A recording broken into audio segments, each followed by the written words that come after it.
Hello there, today we're going to see how to create this logo animation in Adobe After Effects. The After Effects project file, as well as all the files from my videos, can be found on Patreon, Gumroad and my shop. All the links are available in the description. First, we need to organize the objects in Adobe Illustrator.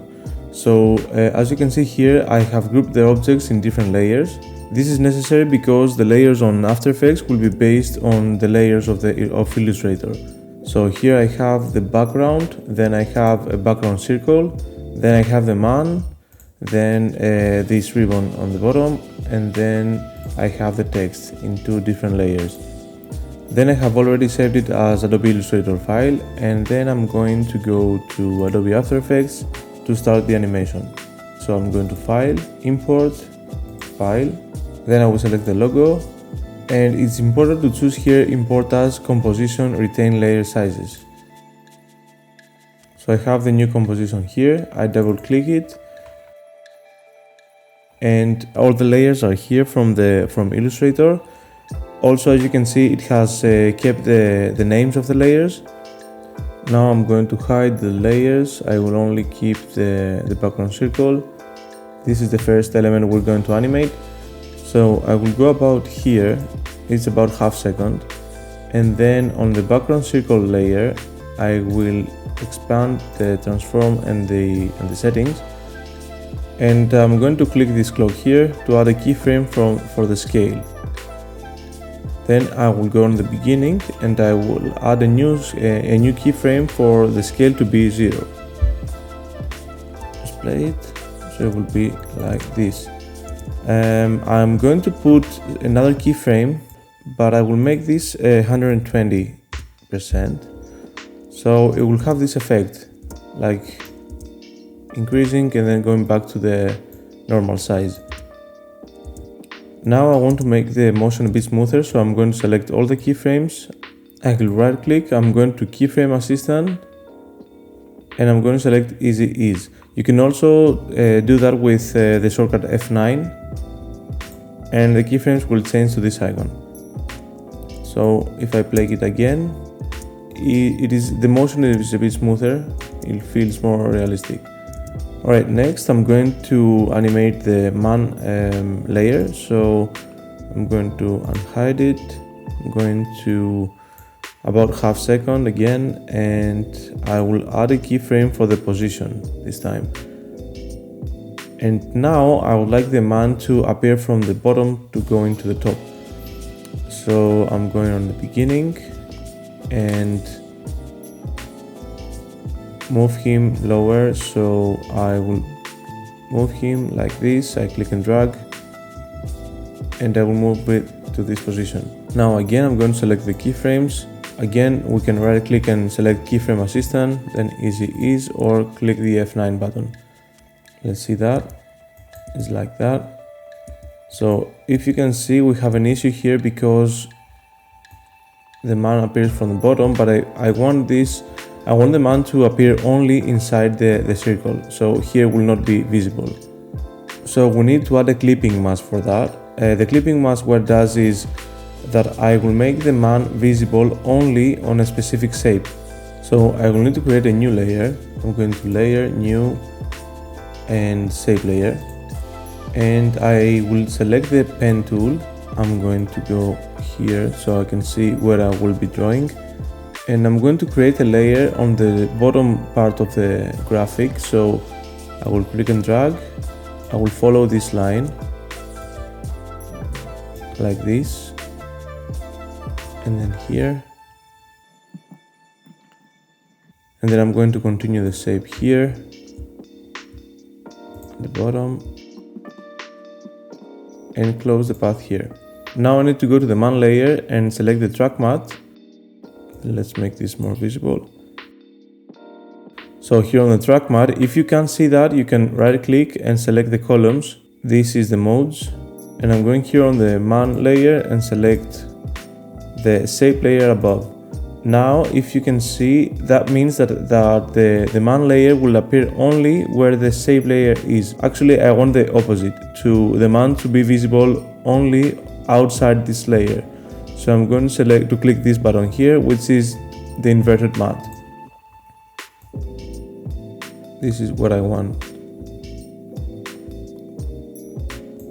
Next, I'm going to unhide the CE layer. This is the background for this ribbon. I will expand the settings, and on the 12th frame, I will add a keyframe on the scale, and then I'm going in the beginning, maybe a bit later, like 3 frames later, and I will add a new scale keyframe for 0%. And then maybe before the end, I will add a new keyframe for 120%. Again, I'm selecting the keyframes, right click, keyframe assistant, and then easy ease. So let's play it. Okay. Now we need to add the text here for the coffee and eats. So I will unhide this, but I would like to be able to increase the size of each letter separately, so they will go one by one, like, you know, one letter at a time. So I will right click on that, and I'm going to create shapes from the vector layer. So you see this new layer above, this will let me handle each letter separately. So these are all the layers, and you can see the group 11, for example, is the C, O, F, etc.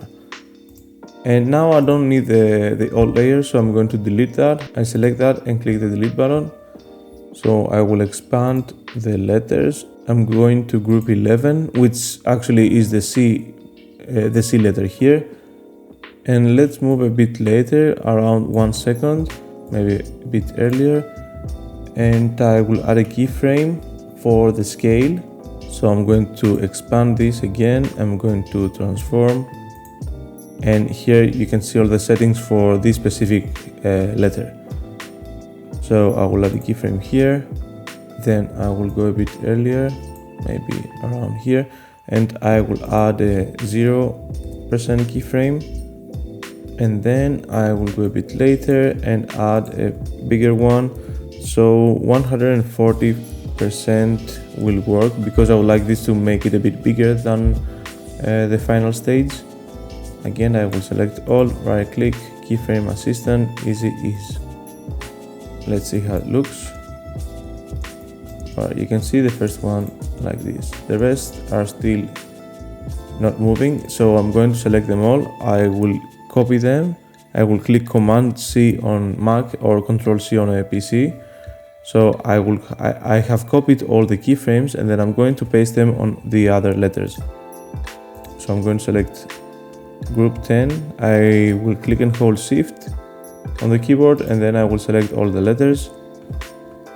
I will go on this point of the timeline, and I will click Command V or Control C on a PC to paste them. As you can see, all the keyframes now are there. Now if I play the animation, you can see all the letters appear all at once. What I would like to do is to have one layer at a time. So I'm going to move the keyframes of each letter one frame after the other. But I need to see the keyframe, so I'm going to select all the letters. And then if I click U on the keyboard, then I will see only the settings that have keyframes on them. So I'm going to, let's make this panel bigger so I can see them all. So I will select all these keyframes, leaving out the first letter, and then I'm going to move them all by one frame. Then I will click and hold Shift to deselect this, and then again one frame later. So if I click play now, you can see they appear like with a better motion, they look smoother, yeah, like that. And now I will need to do the same for the top text, this text. So I simply will go and copy this set of keyframes. I click Command C or Control C on a PC, and I'm going to the top layer. First I will have to create shapes from it, so I will right click and I'm going to create shapes from vector layer, as we did earlier with the other text. I will delete the the old layer and then I will expand to see the different letters.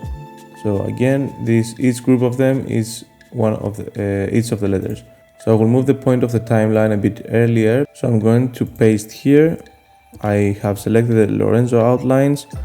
I click Command V and I will do the same for all the letters. Command V. And again, I will select all the letters. I will click U on the keyboard to show the specific keyframes. And then I'm going to move the keyframes so each letter will appear on its own. So let's play it now. Yes, this is what I want.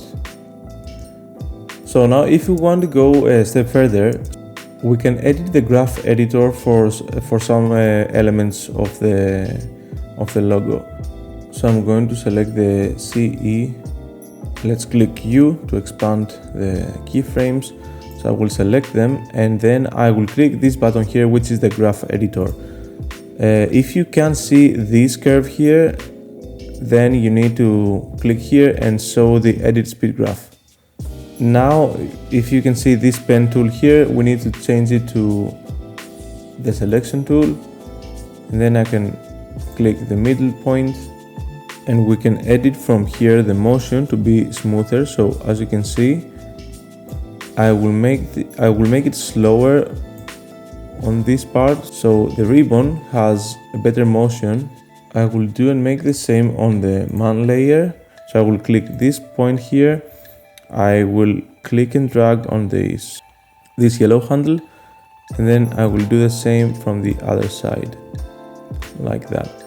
Let's have a look. Maybe a bit more. Again, let's play. Yeah. Okay, let's go back to the timeline. And then we can also do another thing to improve the motion. So I'm going to add motion blur. So we need to enable it first. So we'll click on the motion blur and then I'm going to add the motion blur here on these icons. I will click on these squares. The background will be there. We don't need that for that. So you can see the change here. Can you see that there is a blur on the motion, which makes it much better?